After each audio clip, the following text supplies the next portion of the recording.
ಮಂಗಳೂರಿನ ಎಪಿಎಂಸಿ ಕಚೇರಿಯಲ್ಲಿ ಮಹಿಳಾ ಡಿ ಗ್ರೂಪ್ ಉದ್ಯೋಗಿಗೆ ಲೈಂಗಿಕ ಕಿರುಕುಳ ನೀಡಿದ ಆರೋಪ ಕೇಳಿಬಂದಿದೆ.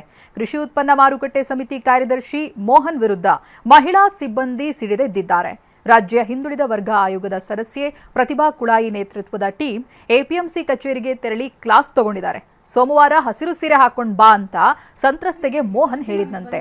ಹಸಿರು ಸೀರೆ ಉಟ್ಕೊಂಡು ಬಂದಂತ ಮಹಿಳೆಯರು ಅಧಿಕಾರಿಗೆ ಚಳಿ ಬಿಡಿಸಿದ್ದಾರೆ. ಕಿರುಕುಳ ನೀಡ್ತಾ ಇದ್ದವನ ವಿರುದ್ಧ ಸಂತ್ರಸ್ತ ಮಹಿಳೆ ಪಣಂಬೂರು ಎಸಿಪಿಗೆ ದೂರನ್ನ ಕೊಟ್ಟಿದ್ದಾರೆ.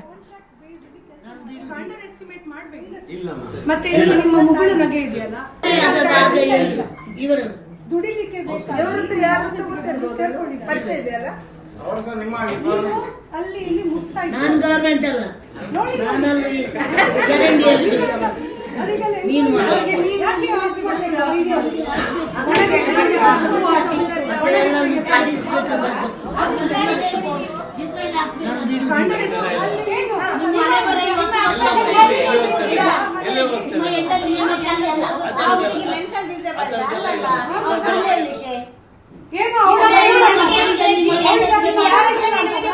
ಗಂಡ ಇಲ್ಲ ಅಂತಾನ ನೀವು ಇದಕ್ಕೆಲ್ಲ ಮಾಡಿ ತಂಗಡಿ ನಾವೆಲ್ಲ ಸೇರ್ಕೊಂಡು ಮಾಡ್ತೀವಿ ಅಂತ ನೋಡಿ ಅಷ್ಟೇ.